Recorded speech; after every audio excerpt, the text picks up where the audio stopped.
Salve, salve, pessoal! Seja muito bem-vindo a mais um Papo Renal, o podcast do Grupo Nefroclínicas. Sou o Dr. José Neto, diretor de ensino e pesquisa do grupo e host desse podcast. E a gente vem trazendo aqui toda semana, né, ao longo desses últimos meses, muita informação que vai muito de encontro ao propósito do nosso grupo, que é transformar positivamente a vida da pessoa com problema renal. E nada melhor do que educação. Como não existe praticamente nada a respeito da nefrologia e desse ecossistema, a gente cada semana traz pessoas interessantes aqui, tanto do lado dos profissionais de saúde, quanto do lado dos nossos clientes finais, dos nossos pacientes, para esclarecer dúvidas. Mas antes de eu apresentar os meus convidados e falar a temática do dia, eu queria que você curtisse esse episódio, compartilha, nos siga nas nossas redes sociais, no @nefroclínica. Inscreva-se nos canais, seja lá no YouTube, no Spotify. Essa é a forma das redes entenderem que esse conteúdo é relevante e distribuí-lo para cada vez mais pessoas. Mas sem mais delongas, hoje nós vamos conversar a respeito de uma doença que eu posso olhar por um determinado prisma e achar que ela é rara. Por outro, ela é bastante frequente. Eu estou falando da doença renal policística autossômica dominante, que hoje responde por ser a principal causa genética a levar pessoas para diálise. 4% da população brasileira, em média, chega em diálise por conta dessa doença.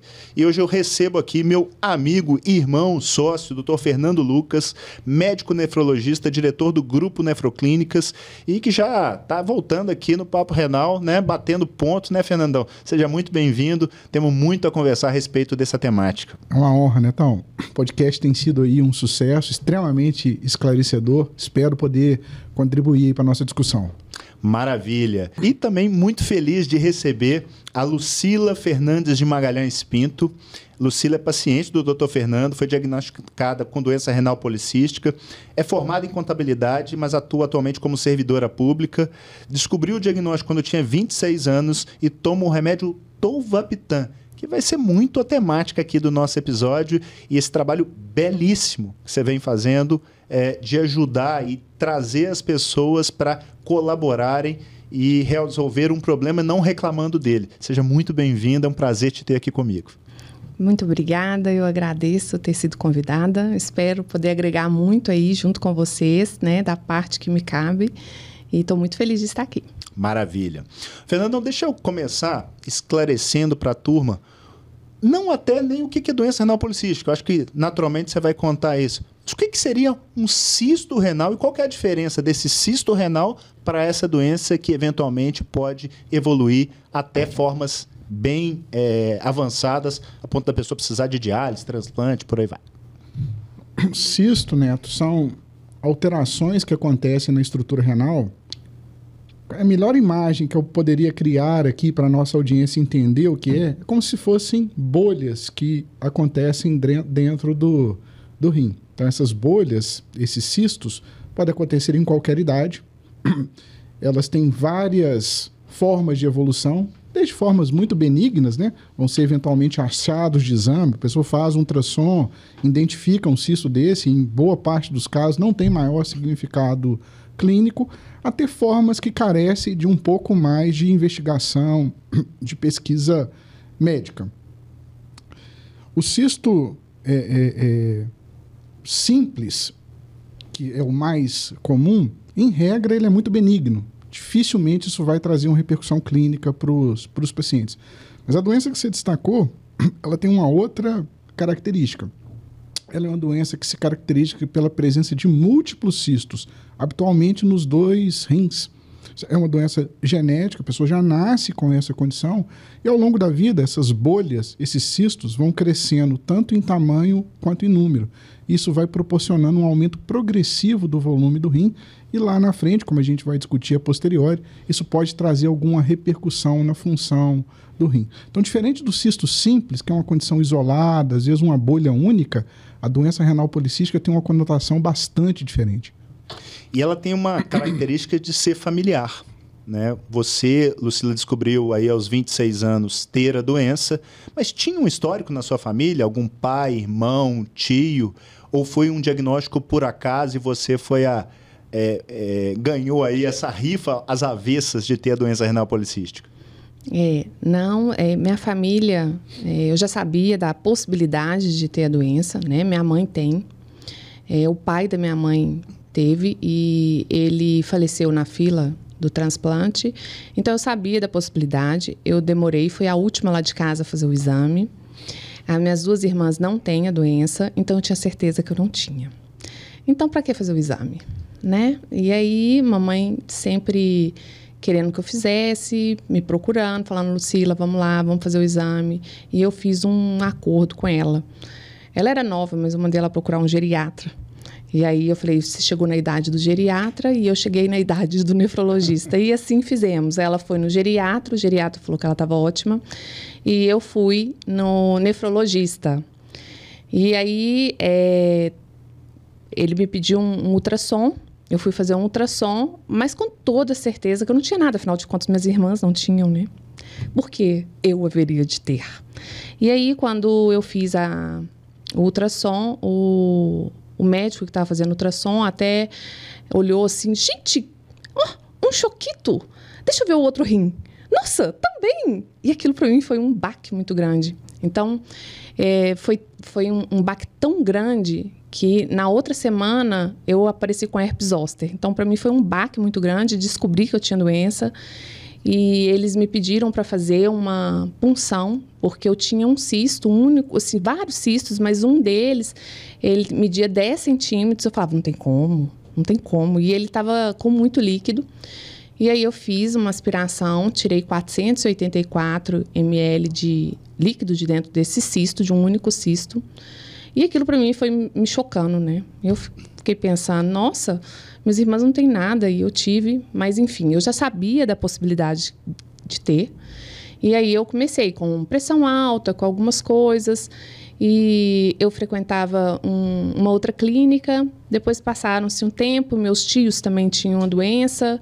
E eu acabei conhecendo o Dr. Fernando através dos meus tios. E tanto eu quanto mamãe fomos tratar com ele. E aí eu nunca mais larguei.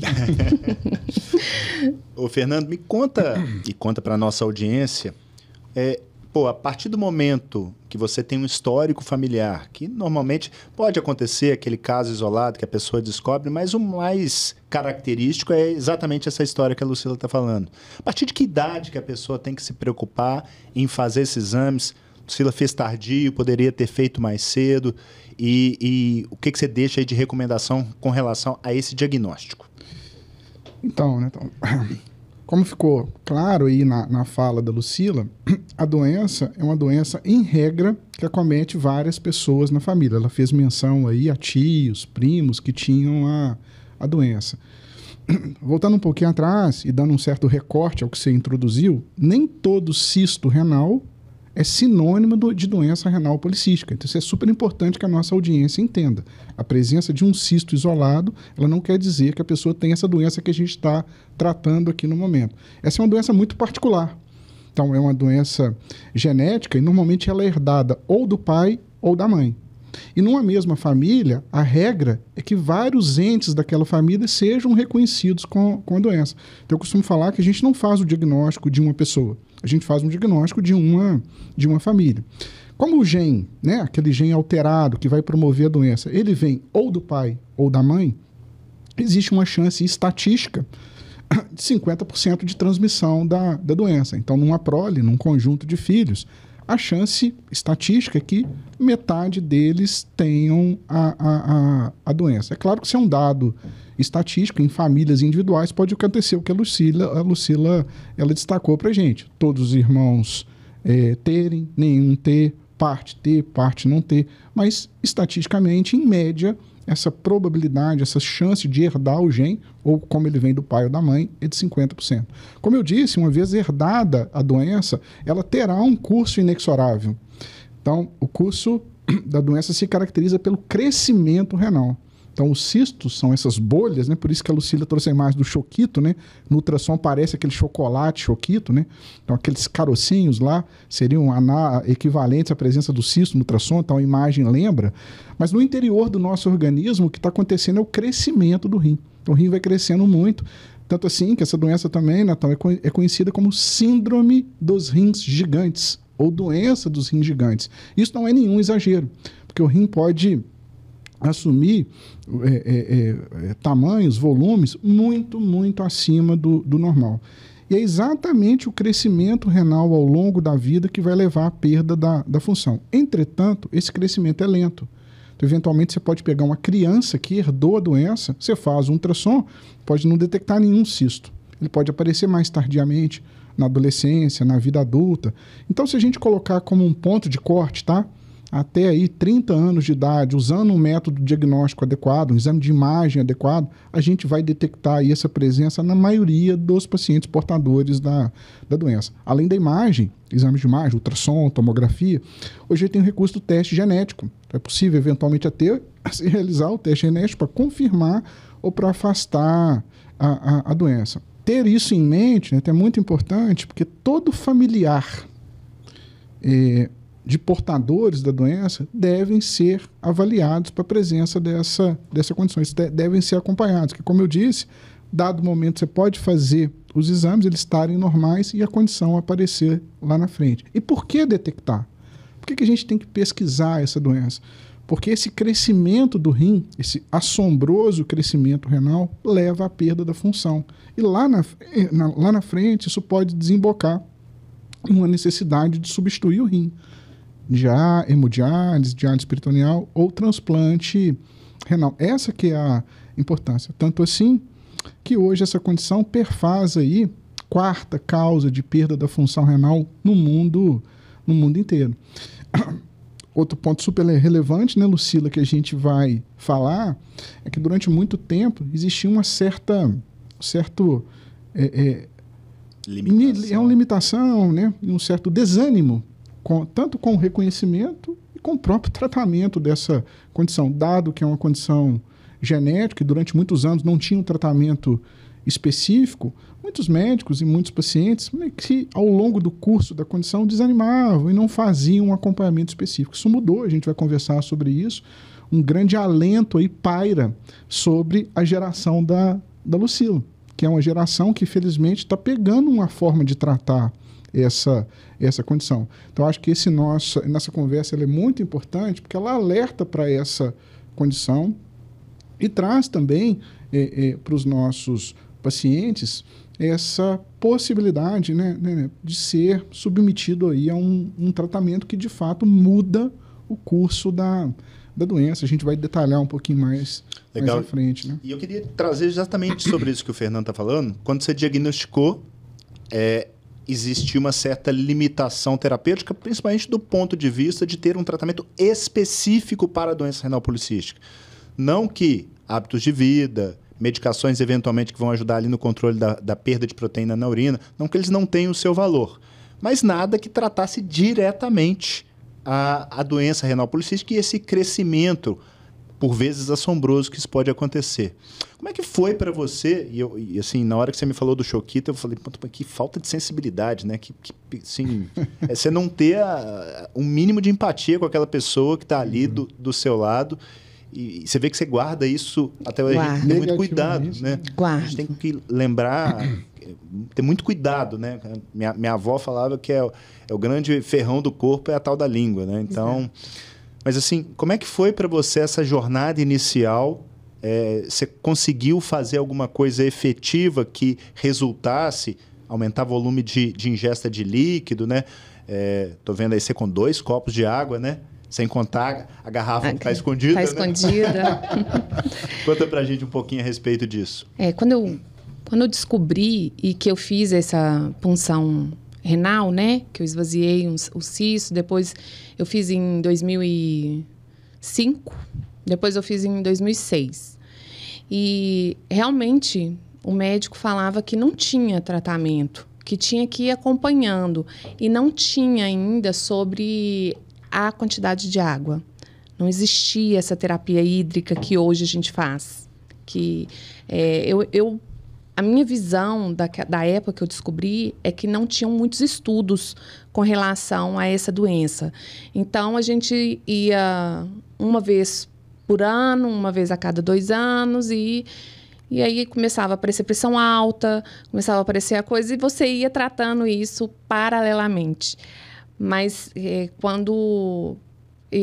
acho que por isso que eu até tive essa herpes zoster, foi meio que de desespero, porque eu não sabia como que seria.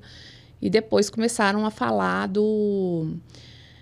que estava tendo um teste com um remédio. Mas antes disso, até o café quiseram cortar de mim, né? Até o café, doutor Neto. Até o café o doutor Fernando mandou cortar. E esse foi o único ponto que eu virei para ele e falei assim, olha, eu corto tudo. Não tomo anti-inflamatório, não tomo esses remédios que tiram sinais de gripe, nada disso. Mas o café eu vou continuar tomando. Aí ele, pelo menos reduz um pouquinho. Mas eram uns estudos, né, doutor Fernando, que não... E que hoje eu vejo ainda que muito médico proíbe os pacientes de tomar o café. E não sei se... Acho que é importante um adendo aqui, né, Netão? Essa questão do café, ela é muito específica da doença renal policística. Então, de maneira resumida, existe uma substância no café, a própria cafeína, que teoricamente poderia ajudar no aumento dos cistos. Então, isso era um conceito teórico que a comunidade científica tinha e a gente orientava os pacientes nessa redução, né, Lucila? Isso. Mas até por não ter nada para fazer, até por não ter nada. Não tinha e tal. nada para fazer. Mas, assim, também para a gente não passar a mensagem que o café é um problema em todas as doenças renais. E na própria doença renal policística, né, isso mudou. Então, a gente entende que, embora esse conceito teórico seja verdadeiro, o consumo de cafeína para trazer algum problema que seja relevante tem que ser muito exagerado, muito excessivo. Então, um consumo negociado, como a gente fez, né, Lucila? Um consumo negociado. Tá bem tranquilo. Estou feliz. Estou muito feliz, porque realmente era uma das coisas que eu falo, morro feliz, mas tomando café. E deixa eu puxar, o que mudou, Fernando, e que foi tão impactante aí do ponto de vista científico no tratamento da doença renal policística nos últimos anos, e que a Lucila ajudou a capitanear a possibilidade de se pragmatizar o uso aqui, pelo menos aqui no nosso cenário? Então, Netão, tem duas mudanças que eu considero muito relevantes. Uma diz respeito ao diagnóstico da doença e o acompanhamento. A outra diz respeito ao tratamento. Um pinceladinho em relação ao diagnóstico. Eu acho que também é uma discussão oportuna, porque esse mês a gente comemora o mês do rim, a gente teve o Dia Mundial do Rim, né, que o mundo inteiro ele lembra essa data para que a gente possa lembrar das condições renais e promover aí a prevenção. Existe um exame extremamente importante, simples, qualquer laboratório tem, que é um dos exames que permite o diagnóstico de doença renal. É um exame que felizmente tem caído aí no conhecimento popular, chama-se creatinina. Esse é um exame super importante, é um exame de sangue. E esse ano, inclusive, isso foi destacado na campanha do Dia Mundial do Rim, dose a sua creatinina. Na doença renal policística, essa tal creatinina também é importante.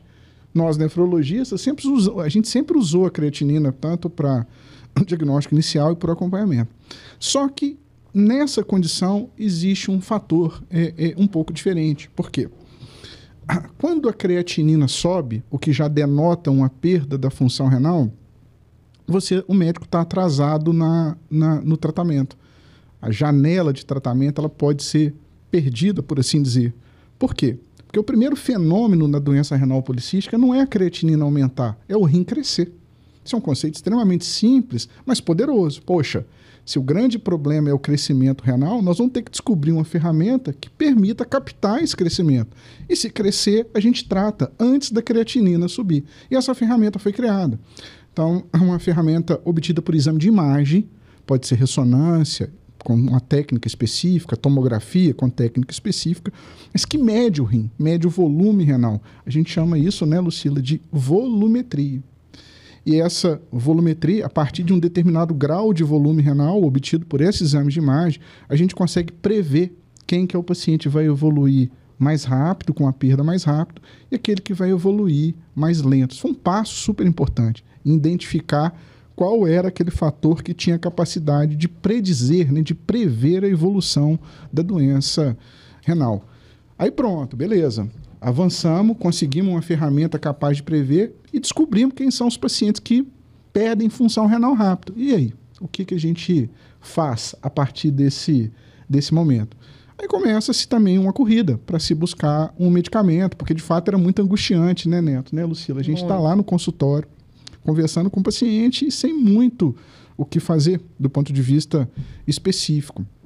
Até surgiu o conceito de que essa doença é uma doença que acontece por meio desse crescimento acelerado dos cistos. Portanto, se eu descobrisse um medicamento capaz de frear o crescimento dos cistos, eu poderia proteger a função renal lá na frente. Essa era a hipótese que os cientistas estavam na mão.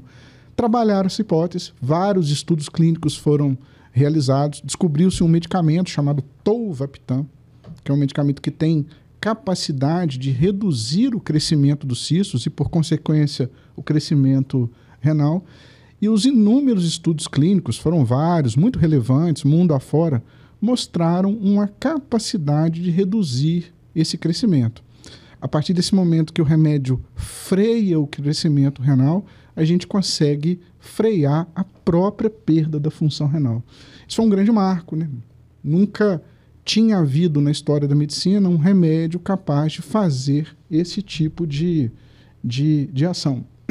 O efeito foi de tal sorte importante que as principais agências reguladoras de medicamento no mundo, depois desses estudos terem sido concluídos, liberaram os remédios para uso clínico. Então, nos países de primeiro mundo, Estados Unidos, Japão, Canadá, na Europa, você compra esse medicamento na farmácia da esquina. Ele já não é mais um remédio experimental. É um medicamento que você já consegue ter acesso. Importante destacar que, apesar do significativo benefício que o remédio tem, né, Lucila, ele não é a cura, porque a doença é genética, você não tem como desligar aquele gene que a pessoa herdou. Mas ele tem uma capacidade de adiar, em muitos anos, né, então, a perda da função renal. Em outras palavras, né, ele tem capacidade de adiar a ida para a hemodiálise ou para o transplante, o que não é trivial. Então, é muito relevante para essa população de pacientes que sofrem dessa condição. Então, foi um verdadeiro marco assim, para a nefrologia, para os pacientes que começaram a ter acesso a esse tipo de tratamento. E só para as pessoas terem uma ideia, há estudos que sugiram que a pessoa consegue retardar isso até em cerca de 10 anos, né, Fernando? Exatamente. Então, você imagina que uma pessoa, se ela fizesse a mesma coisa e ela cairia em diálise ali por volta dos 60 anos, ela, com o advento dessa medicação, ela empurra isso para 70 anos. Significa muitas das vezes a pessoa está ali numa fase de vida produtiva e conseguir empurrar. Lembrando que todas as outras atitudes, o controle da pressão, o controle da proteinúria, a melhora da alimentação, fazer atividade física, dormir bem, o que a gente está conseguindo é retardar a perda da função. E se esse retardo for significativo, ou você tira essa pessoa da diálise, ou você leva isso para uma fase bem tardia da vida. Só que tem um probleminha, né? Se em cada esquina desses países que você citou a gente encontra o tolvaptan, aqui no Brasil não é bem assim. Só que você ficou sabendo, provavelmente numa conversa aí com o Fernando, a respeito da medicação. E aí? Como tirar esse nó? Bom, então, Dr. Fernando comentou comigo, me lembro, foi no mês de maio, uma consulta, virou para mim e falou assim, foi aprovado aquele remédio que eu estava comentando com você, e eu vou prescrever. A gente está falando de que ano, Lucila? Você lembra? Então, gente, 6 anos atrás, tem que fazer as contas. Poxa, parece 2018. Ontem, né? Isso, 2018. parece que foi ontem, né? Só eu sei o tanto de água que eu já bebi, tô com essa pele. Enfim, quando ele comentou comigo, ele falou assim que até tinha um paciente, o Dr. Flávio, que tinha começado a tomar antes dele ser aprovado, né, doutor Fernando? Mas que ele me prescreveu depois que foi aprovado lá nos Estados Unidos. E me passou o nome do remédio e ele falou que tinha que importar. Bom, eu tinha um primo que é médico, que estava morando, se não me engano, em Nova York, eu não lembro, e eu pedi para ele olhar para mim o preço. E o trem, ele virou assim, Lu, impossível, não tem como. Aí eu falei, então bora pro genérico, né? Caçar o genérico. E eu já tinha conversado com o Flávio, que tinha começado a tomar, e ele falou que tinham amigos que traziam para ele, da Índia. E aí eu falei, então, vou atrás de importadora. Aí fui atrás de importadora e recebi o valor. 500 comprimidos de 15 miligramas saía em torno de 8 mil. Aí eu falei, nossa senhora, o que eu vou fazer? Como que eu vou resolver isso? E na mesma época, foi prescrito também para o meu primo. E aí eu falei assim, não, então bora que nós vamos negociar junto isso. Daqui eu sou boa de negociar. E aí a gente começou a negociar. Enfim, a primeira remessa que a gente comprou, cada um 500 comprimidos, a gente pagou 7.300 e alguma coisa. Depois, na segunda remessa, aí eu já tinha arrumado uma outra importadora. E aí a gente conseguiu 6.300 e alguma coisa. E aí o doutor Fernando perguntou assim para mim, Lucila, você se importa de eu passar o telefone dos pacientes que eu estou receitando para você ajudar, para ver como é que faz? Não, pode passar, que eu acho que vai ser até bom para mim, né? Porque aí vai ser mais gente para eu negociar. E assim ficamos. Ele foi passando os pacientes dele e eu fui tentando negociar e a gente conseguia baixar sempre um pouco, mas mesmo assim ficava muito caro. E aí, depois ele virou para mim e falou assim, eu tenho um grupo no WhatsApp de nefrologista, eu posso passar seu contato lá? E tudo, pode passar. E eu pensando também, né, gente, vou ser ajudada, né? E aí, acabou que entrou a Aurília no grupo, e aí ela observou que as importações que a gente fazia eram no nosso nome, e não no nome da importadora. Então, ela me ligou e falou, Lucila, eu tô, assim, vendo isso. Então, a gente pode importar direto. Por que não? Porque o remédio entra no Brasil no nosso nome e a gente começou a discutir sobre isso. Ela estava morando na Alemanha na época e aí acabou que ela entrou em contato com os laboratórios direto que a gente importava. E conseguiu negociar direto com eles. Então, assim, várias pessoas começaram a procurar e a gente foi procurando, sempre negociando o remédio, né? A Aurília ficou com essa parte de negociar e eu fiquei com a parte das pessoas que entravam no grupo para explicar, para conversar como é que era o esquema do grupo. E foi passando o tempo, um laboratório procurou por ela e falou, eu vou fazer esse remédio para vocês. Então, a partir daquele momento, a gente consegue hoje o remédio 500 comprimidos de 15 miligramas, a gente consegue pagar 0,54 centavos de dólar. Nesse valor do comprimido está incluso o comprimido, o seguro para se tiver algumas avarias, né? E aí você receber de novo, e o frete para chegar na casa do paciente. Bom, para ter uma noção, para as pessoas terem uma noção do valor que a gente paga hoje, 500 comprimidos gira em torno de R$ 1.400 a R$ 1.500, que depende da cotação do dólar. O dólar está subindo um pouco, aí pode modificar, tá? E a gente, eu criei, esse grupo foi sendo criado e hoje ele já está com quase 500 pessoas. E a gente ajuda a importar. Eu gosto de deixar bem claro para as pessoas, a gente não vende, a gente faz porque realmente, da mesma forma que a gente ajuda, a gente é ajudado, tá? E nós trabalhamos com outras coisas, né? Mas a gente está sempre, assim, dando apoio para todo mundo. E eu vejo até as pessoas que me procuram, às vezes, falam assim, eu queria saber qual que é seu médico, porque eu tive problema com o meu. Às vezes, da mesma forma que eu recebi o Choquito, as pessoas recebem também de alguns médicos, assim. Então, eles acabam procurando. E também acaba que o grupo começou a ter uma troca de informações, né? O que você sente, o que você não sente. Principalmente eu que tomo há muitos anos, eles perguntam assim, quanto que você bebe de água. Outra coisa que eu acho que tem que ficar bem claro com relação ao Tovaptan, que o Tovaptan, ele é um ótimo remédio. Quando eu comecei a tomar, o Dr. Fernando prescreveu 3 comprimidos, 2 de manhã e 1 à tarde, mas eu tive, né, Dr. Fernando, uma desidratação muito forte e eu estava ingerindo até 8, 9 litros de água e não estava sendo suficiente. Aí ele reduziu, ele tirou, eu me recuperei por 3 dias. Ele voltou, eu comecei a tomar 1 comprimido e depois passei para 2. E até hoje eu estou com 2. E ele vai poder falar muito melhor do que eu sobre como eu estou, porque eu confio demais. Se você me perguntar a minha creatinina, eu não sei te falar, porque eu confio demais no Dr. Fernando.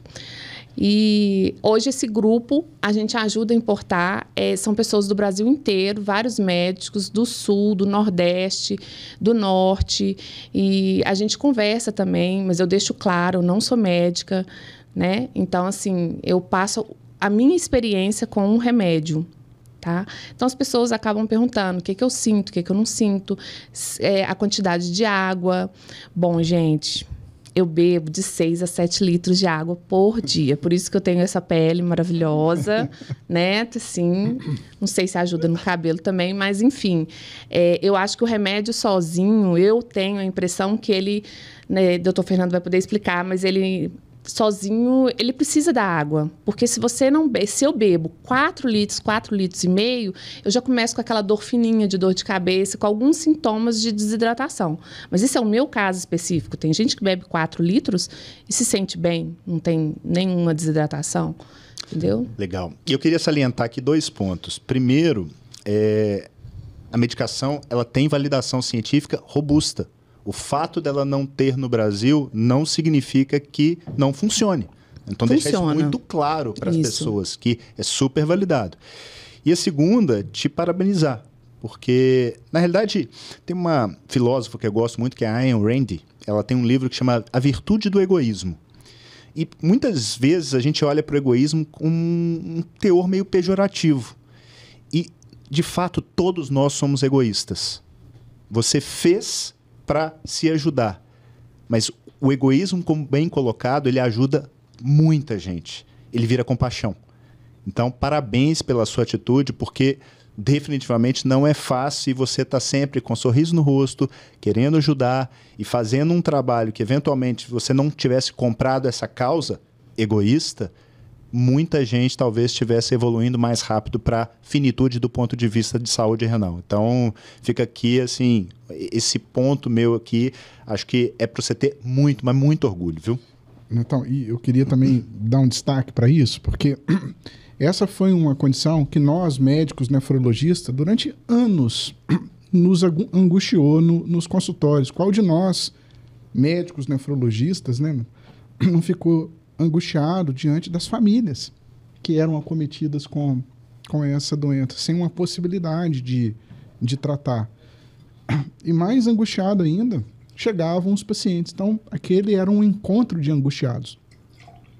E a possibilidade de ter esse medicamento, de fato, foi uma coisa muito alvissareira. Uma notícia a ser comemorada, mas tinha uma barreira, que era conseguir o remédio. E ali, né, então... Essa oportunidade deixou de ser uma relação médico-paciente e eu passei a ser um observador da força da colaboração humana. Então, começa com Lucila, com um grau de altruísmo, de abnegação incrível, porque isso dá muito trabalho, não ganha absolutamente nada com isso, é o senso de ajudar o ser humano que está aqui na mesa, porque dá muito trabalho, ela consome uma parte importante do tempo dela ajudando o seu semelhante. E vieram outras pessoas. Ela falou da Aurília, que é um ser humano incrível, várias outras pessoas. Esse grupo que eles formaram foi se avolumando e hoje é um grupo de ajuda mútua. Então, a força da colaboração humana, ela é muito poderosa. E não é por outro motivo que muitos pacientes Brasil afora estão tendo acesso. Ainda é caro, o medicamento nem todo mundo consegue ter acesso. Esse preço que Lucila falou, ele dá aí para 3, 6 meses de tratamento. Então, ainda é uma barreira, mas assim, centenas de pacientes Brasil afora já estão usando o medicamento graças a esse poder da colaboração, esse altruísmo aí que começou com você, né, Lucila? Eu sempre falo de você, tá? Porque isso não é uma coisa trivial e merece realmente um grande destaque. Acho que é uma oportunidade para a gente dar relevo para isso, né? Fernando, e você fala muito da serendipidade, né? Que é esse encontro fortuito de pessoas. Isso aconteceu quando ela também te encontrou, cara. Também. Porque você foi e é um grande vanguardista. Talvez se ela tivesse entrado no consultório de outra pessoa... se não tivesse, essa pessoa não tivesse levantado essa centelha e isso tudo não tivesse acontecido. Então, eu tenho o prazer de estar aqui com vocês dois e o parabéns não é só para você, é para vocês. E o universo ele é muito generoso, né? Então, a Lucila, ela talvez tenha sido a segunda paciente no Brasil a tomar o Tolvaptan. Provavelmente foi a segunda, né? Primeiro foi o Flávio. E o universo foi generoso com ela, porque ela respondeu super bem ao tratamento. Como eu disse, o parâmetro é o crescimento do rim, né? Quando o rim não cresce, a doença vai bem. E o rim dela paralisou. A gente faz esse controle a miúde muito frequentemente, né? E o rim dela não cresceu. Então, o universo é grato, né? Assim, nossa, com você, né, Lucila? porque... Foi uma resposta espetacular. Não é o padrão, assim, na grande maioria dos pacientes, o que o remédio faz é frear, mas ela foi uma afortunada. Os últimos exames dela, o rim ele parou de crescer por completo. E já são 6 anos de segmento, então não é uma observação isolada, né? É um tempo...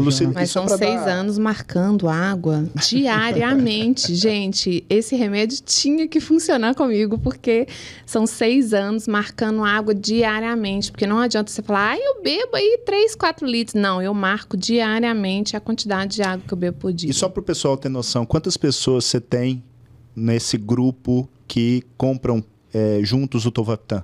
Ordem de grandeza. Nós temos quase 500 pessoas, mas tem ainda algumas pessoas que ficam fora do grupo e que a gente ajuda a importar também. São pessoas que não conseguem ficar em grupo, né? Mas é um grupo muito... Como eu posso dizer?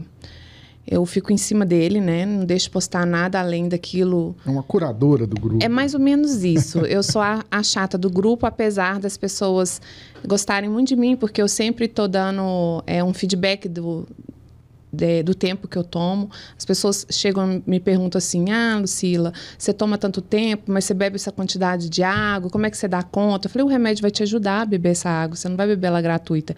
Ele vai te fazer sentir sede, e se você não beber, ele vai te dar uma dorzinha de cabeça. As pessoas me perguntam, e bebida alcoólica?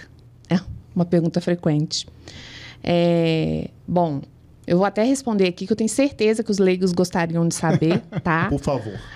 Eu tenho certeza. Eu não sou uma pessoa que bebe muito. Eu sempre, quando eu comecei a tratar, assim, mais seriamente, assim, minha doença no rim, eu escolhi um tipo de bebida que eu mais gosto e tomava apenas dela. Mas com o remédio... a gente vai realmente diminuindo a quantidade, porque você não vai aguentando, né, doutor Fernando? Até comentei com ele uma vez. Você não vai aguentando mesmo, porque para cada um gole, você tem que beber 2 de água, porque senão depois você vai sofrer na frente, né? Você vai sofrer ali no dia seguinte. É uma ressaca absurda, apesar da quantidade de água que você bebe. Então, acho que não tem contraindicação de bebida alcoólica, mas eu sempre aviso ao pessoal, gente, se vocês querem beber, bebe na hora do almoço, assim, no final de semana, porque você tem o dia inteiro para... correr atrás. Exatamente, com a água. Mas hoje eu praticamente não tomo, porque realmente acho que com o passar do tempo do remédio, ele vai te fazendo não dar conta disso. Legal. Nós estamos caminhando para o final, o papo tá bom demais, mas eu queria antes de finalizar, trazer com você, Fernando, o que você enxerga como médico como as maiores dificuldades do ponto de vista clínico, né, do uso da medicação, cuidados eventualmente que a pessoa que está usando você acaba recomendando para que elas tenham? Então, o remédio ele é relativamente bem tolerado. Ele tem 2 efeitos colaterais mais importantes. Um, que o paciente percebe, que é a sede. Esse remédio é um diurético potente, ele provoca uma desidratação. Então, quem toma, se não ingerir um volume adequado de água, vai ficar num estado constante de desidratação. E a Lucila disse bem, como se ela estivesse constantemente em ressaca. Então, fica intolerável. Então, para tomar o Tolvaptan, é necessário que o indivíduo consiga tomar um dado volume de água que vai ser orientado pelo seu médico. O outro efeito colateral, que cabe uma vigilância médica muito rigorosa, o paciente não percebe. É a possibilidade de uma hepatite medicamentosa. Esse medicamento pode inflamar o fígado, dar uma inflamação no fígado. Isso é raro, mas pode ser muito grave. De tal modo que todo médico que prescreve o Tolvaptan, ele precisa ter uma vigilância muito rigorosa dos exames do fígado. Só para você ter uma ideia, no nosso protocolo, iniciou o remédio, uma vez por semana tem que monitorar as enzimas do fígado. Isso no primeiro mês. No segundo mês, de 15 em 15 dias. A partir do terceiro mês, é mensal, por pelo menos um ano. Então, o médico prescritor do tolvaptan tem que ser extremamente diligente, cuidadoso com essa vigilância. Tendo isso em mente, o medicamento ele é seguro, ele vai ser bem tolerado e a maioria dos pacientes terão benefício aí a longo prazo. Show de bola.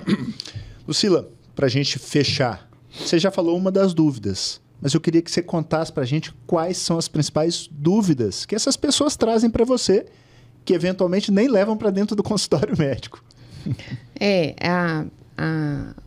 Uma das dúvidas recorrentes é com relação a poder tomar um vinho, tomar uma coisa, que eu já respondi, né? E eles têm muito medo também dessa parte do fígado. Eles me perguntam muito sobre isso, me perguntam muito sobre esporte. Eu corro maratona e que não sei o quê. Bom, eu falo pela minha experiência com relação à atividade física. Você pode fazer? Você tem que fazer. Porém, você não é aconselhável você correr debaixo de um sol quente. Porque quando você parar, você não consegue beber a quantidade de água necessária. Então, você vai passar mal. Né? A mesma coisa se você entrar numa sauna. Eu entrei e me dei muito mal. Logo no início, quando eu comecei. Então, as perguntas mais frequentes é mesmo com relação à atividade física que eles me perguntam, né? E que eu falo assim, gente, pode, mas tem que tomar cuidado. Eu já fiz uma caminhada, era 10 horas da manhã, andei debaixo do sol quente, sempre ando com uma garrafa d'água e passei mal. Então, é difícil isso. Realmente, você tem que tomar cuidado. Mas, qualquer outro horário, à noite, você deve fazer e estar sempre carregando com a sua garrafa d'água. Com todos os pacientes que eu converso, eu falo com eles que a água é muito importante, além do remédio, e que você só vai tomar se você andar com uma garrafa d'água do seu lado. E, bom, das dúvidas mais frequentes que eles me perguntam é isso. E eles sempre, quando me procuram, eles contam a trajetória deles, eles ficam com muito medo do fígado. E eu falo exatamente isso com o Dr. Fernando, porque ele já me falou que é muito raro. No grupo mesmo, gente, a gente não tem nem 5% das pessoas que até hoje me procuraram tiveram que parar. No máximo, se tivesse sido 5% que tiveram que parar por causa do fígado. E eu vejo que existem pessoas que sabem que têm a doença, mas não procuram ajuda porque tem ou medo de começar um remédio assim, mas, quando eu comecei a tomar, eu confiei plenamente no Dr. Fernando. Eu não tinha ninguém para conversar. Hoje, vocês que vão começar a tomar, as pessoas que vão começar a tomar, pode tirar dúvida comigo e com mais um monte de gente no grupo que já está tomando há mais tempo. Então, a gente tem um grupo importação e a gente tem um outro grupo que é para tirar essas dúvidas mesmo, que as próprias pessoas que tomam estão tirando deles. Então, vocês têm mais sorte do que eu, porque apesar de ter dado tudo certo para mim com o remédio, eu não tinha ninguém para conversar. Hoje, vocês que vão começar, podem começar sem medo daquela luz no fim do túnel ali se apagar, porque vocês têm muita gente que pode contar a experiência. E no grupo, as pessoas contam sim a experiência do remédio. E eu acho que isso ajuda demais, muito mesmo. É isso que eu tenho para falar. Maravilha, deixa eu agradecê-los, foi sensacional, tenho certeza que muita gente vai se beneficiar desse nosso papo. E uma mensagem final de cada um, se quiserem deixar contatos, fiquem super à vontade. Bom, eu não vou deixar meu contato, gente, pelo seguinte, eu não sou médica. Então, eu acho que quem vê esse nosso papo aqui e tiver a doença, ou mesmo as pessoas que já me procuram porque o primo usa o remédio ou não, tem que procurar um médico, porque não sou eu não deixo entrar no grupo se não tiver a prescrição, a gente não ajuda a importar se não tiver a prescrição, entendeu? Então, eu não vou deixar meu contato, porque existem vários médicos no Brasil que já têm o meu contato, vários, e vocês mesmos podem falar assim, falar com o próprio médico de vocês, tem uma pessoa que ajuda a importar o remédio, com certeza ele vai conhecer, e um médico que tem meu contato. Então, para não ter as pessoas querer tomar sem a ajuda do médico, que é o mais importante, né? Então, eu não vou deixar meu contato, mas todo mundo que receber meu contato pode me procurar. Eu peço para me procurar por WhatsApp, porque é muita gente que me procura, às vezes 8 pessoas por dia, e eu não consigo atender todo mundo no telefone. Mas quando me procurar, vocês vão gostar de mim, porque eu vou explicar tudo para vocês. Maravilha. Obrigado, Fernandão. Então, obrigado, cara. Foi sensacional. Hoje, vários nefrologistas Brasil afora já têm experiência com remédio, já prescrevem. Muitos deles têm o contato da Lucila. Muitos mesmo. Então, o médico faz a receita, faz a prescrição, passa o contato da Lucila para o paciente. A Lucila só admite no grupo quem tem a prescrição para não descaracterizar o grupo. Isso. Mas ela só me fez um pedido especial. Falou, doutor Fernando, eu estou aqui disposta a ajudar, vou sempre ajudar, mas peça você e os seus colegas que quando passarem o meu contato, para os pacientes fazerem contato comigo por mensagem de WhatsApp, porque senão são tantas ligações ao longo do dia que eu não dou conta. Então, acho que esse é um ponto importante. Então, boa parte dos médicos aí, Brasil afora, já tem o contato da Lucila, e quando o paciente tem indicação, eles já passam para o contato dela. Então, tem funcionado nessa rede de colaboração dessa forma. E na dúvida, gente, procurem a Nefroclínicas, porque os nossos médicos definitivamente estão catequizados, né, Fernandão? Então, a Nefroclínicas está espalhada aí pelo Brasil, está em Belo Horizonte, está em São Luís do Maranhão, no Rio de Janeiro, Volta Redonda, Brasília, Curitiba. Então, não faltam, são profissionais que nós acreditamos demais na educação. Então, nosso braço educacional já levou muito dessa escola da doença renal policística, não só para os médicos que estão conosco, mas para toda a comunidade nefrológica brasileira.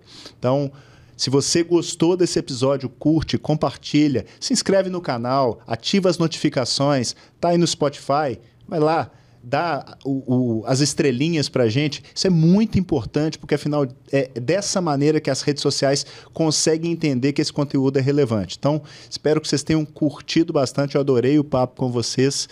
Grande abraço, fiquem com Deus e até a próxima para mais um Papo Renal, aquele podcast que vem para tirar todas as suas dúvidas e mais algumas relacionadas ao universo da nefrologia. Valeu, tchau, tchau.